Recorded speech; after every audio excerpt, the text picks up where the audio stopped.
war zone, an area is very, very hard to access. So that might be the kind of thing that they're talking about in terms of working through details, because once they have the broad outlines or the outline of an agreement on the table, it is then purely down to logistics. But we don't seem to be much further on than we've been doing for most of the day.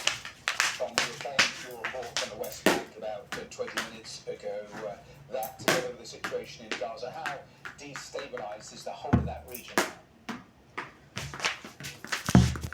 Well, it's incredibly destabilised. And you guys have been hearing about in Yoland's report and the current situation. I mean, as for the West Bank, I think that the Americans are really worried about this now, because we're seeing the kind of dynamic that has been in place throughout this year massively amplified because of the atrocities of October the 7th and then Israel's incursion into the Gaza Strip. So what we've had really throughout this year, or the last 18 months really, is a collapse of control by the Palestinian Authority, which is internationally backed, in parts of the occupied West Bank, so particularly the cities of Jenin and Nablus, where we had seen the rise of young militant groups who weren't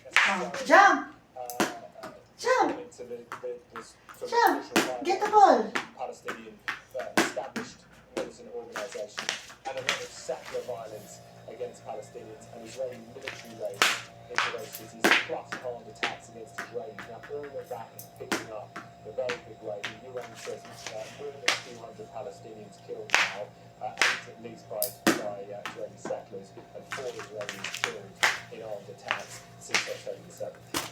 Something interesting. Thanks very much. 1, 2, 3, go. To the spokesman for the international. 1, 2, 3.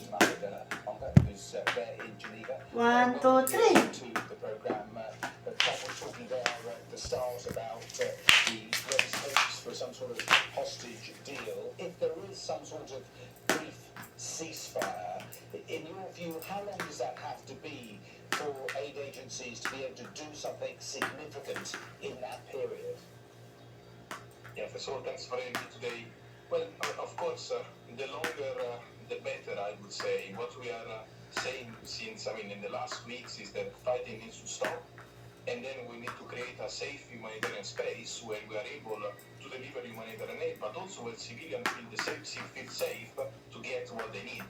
And again, you can call it ceasefire, you can call it humanitarian pause. There are different tools that, of course, are in the hands of governments and diplomatic community to decide. But the reality here is that without safety, there is no humanitarian operation. On the hostages, you'll be aware of the criticism that's come from Israel pretty relentlessly over recent days that the Red Cross has not done enough to access those hostages, try and get medical help to them.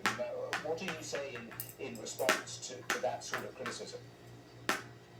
Well, what I can say is that we have been repeating the same message since the beginning as IFRC, saying that hostages needs to be immediately released without any condition. Then in our Red Cross and Crescent movement, the colleagues of the International Committee of the Red Cross are dealing with a very sensitive file, and I can tell you that they have been doing their utmost to reach the hostages and bring medicine if needed to reconnect with them, and they are not sparing any effort, of course, in a very difficult situation.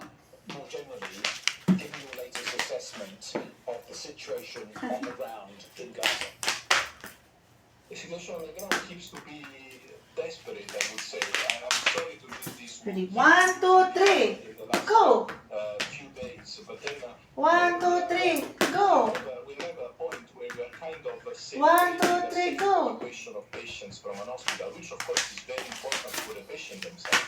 But on the other side, evacuation will mean that another hospital will close. In a situation where more than half of the hospitals in Gaza are closing, and where in the north of Gaza, barely there is some hospitals still working, which means that hundreds of thousands of people will not have access to health facilities and healthcare support, which is deeply concerning and not acceptable. And this is why we do hope that we'll be able to bring more humanitarian aid inside Gaza Strip, including fuel, to get hospital up and running. I'll come to humanitarian aid in a moment, but where do you think geographically within Gaza is now safe? Well, this is a very good question. What we are hearing from Palestine requesting colleagues is that maybe there is no safety in the Gaza Strip, and the movements are very complicated. Anyway, and maybe civilians, people are really confused on where to go and how to get the basic to survive. Reality here is that there is not really a place where there is a system set up where people can take shelter and take food and water and medical assistance. And this is what we are lacking since the beginning. And of course, this is very difficult for people to decide where to go. And again, their question is how we will survive to all of this. Well, let me tell you what Mark Regev, spokesman for Israel's Prime Minister, told the BBC only 3 or 4 hours ago. He said that the area west of Khan Yunis is safe. That's where they're encouraging people to go. And in terms of what is there, he said the humanitarian agencies should be getting more aid to that area. He thought that the number of aid trucks, 100 a day at the moment, could be doubled immediately. When you hear statements like that, and then you look at the reality in your view of what is currently available on the ground, what is your assessment? My assessment is that, of course, if we are able to double humanitarian aid, it's a positive news, but the reality is that we will need way more than this.